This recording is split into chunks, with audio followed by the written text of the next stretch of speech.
where visionaries, entrepreneurs, and artists dream, transform, and create. You are listening to the Miracle Moment podcast, where your breakthrough is a moment away.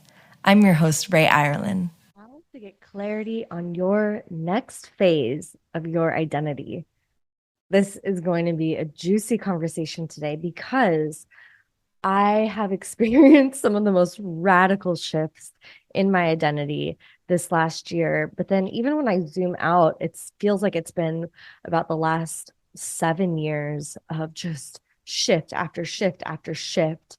And I know that if you're listening, you're probably in the same boat.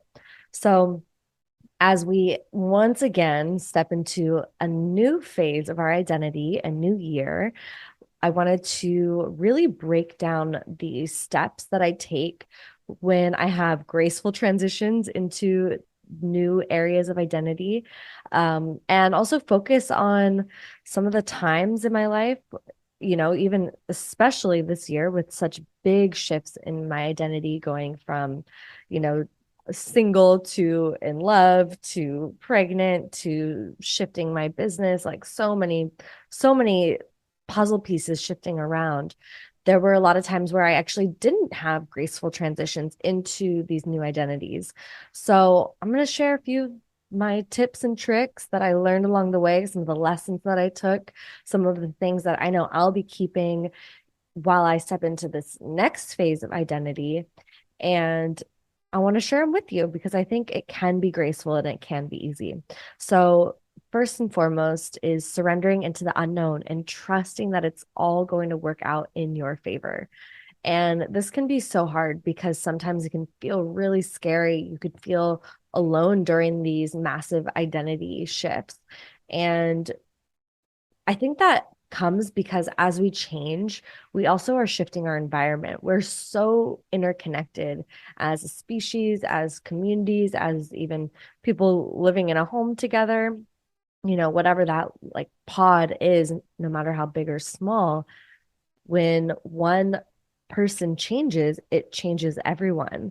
So as you're shifting and changing into a new phase of identity, that usually means that those relationship dynamics are going to change, the other people are going to change, and you never really know who will be there on the other side or who will be there going through it with you. And I feel like that can be scary. I think back to last summer, the beginning of summer, when I was kind of coming out of my first trimester. I was wanting to talk with people more and kind of get connected. I was coming out of the cocoon, but I still was feeling pretty chaotic and, ungrounded. It was really interesting to see who was also experiencing those same waves of transformation, not that they were necessarily pregnant, but the same themes and how we were able to partner up and get through it together. Whereas others just didn't really relate. And so they kind of moved on to the sidelines. And that's fine. It doesn't mean, you know, it doesn't have to mean that someone is a better friend or not. It just means that we're all shifting and flowing in our own timelines. And so, one thing that I thought about a lot while going through this transition into motherhood was the worst case scenario. I don't know if anyone else can relate, but it just felt like that was on the forefront of my mind. It was like, okay, well, what's going to happen with the pregnancy and this and my relationship and housing and finances and, all of it. And I felt like it was very easy for me to feel into the worst case scenario and also see if I could come up with a game plan to mitigate that. But what I found is we all know this phase or this phrase, energy flows where attention goes. So when things started kind of getting better for me and I started feeling more in my flow with my new identity, it happened because I started focusing on the best case scenario. It was so easy to think about the worst. So I really had to put that intention and effort into putting my energy on what is the best case scenario here. And that really helped guide me into figuring out more of what I wanted, even if it felt unrealistic. I just went into the best case. And so when I did that, I also realized some of the gaps, right, of where I was currently and what that best case was. So that's where it was really up to me to do the work to shift the parts of myself to align with that best case scenario.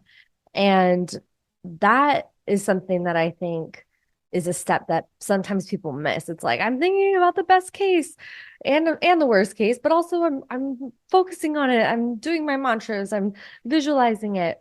But are you up to doing the work to actually like change your habits and your patterns, the parts of yourself that you identify with to something new? That's where it can be challenging. And I think that's really where people that are consistently transforming and upleveling in their lives and expanding in their impact and their joy and the quality of life, it comes because they are willing to do the work. So this might mean getting new support, creating a game plan. Those are the things that need to be put into place. And every time I've gone into a new identity and I've put that support, put that game plan in place, it is incredible how the universe responds. The universe responds to action. So, what kind of aligned action are you doing to align yourself with that best case scenario? And then, really, when you're doing that, when you're showing up, when you're in the action of creating that reality, then you just got to let it fly. Be prepared for anything to happen. Oftentimes, I find that like after the transition, once I've stepped into that new identity, I'm like, oh, this feels so normal and right. Of course I'm here. Of course this is me. And it's like I almost forget all the work that I've done to get there. And so remember that as well. Like have that foresight that even if things are going to be challenging or if things don't go the way that you hoped or wished they would go, remember that there is going to be a time where you land and you say, oh, well, of course I'm here. Like, oh, this feels good. Okay, great. We're here. But it is that time, that gap between here and there that can be challenging. So make sure you have that support. So here we are at a new year. And I'm curious, like, what are you wanting to create? What are you ready to create? What is that next phase of your identity? I'm asking myself all these big questions right now and really getting clear. And after going through my integrate process, which I hope some of you got to do with me, I hosted a free masterclass, and there's the integrate guidebook with journal prompts and questions. Once I go through that, really clearing and completing the last year, then I move into a new set of rituals that helps kick off the new year. And I think it always takes a little bit of time to kind of get into that new year vibe. At least for me, it doesn't hit right on, January 1st, because I'm usually still a little bit slow and in the holiday slumber, we can call it. So it's usually like mid-January, I start thinking about it.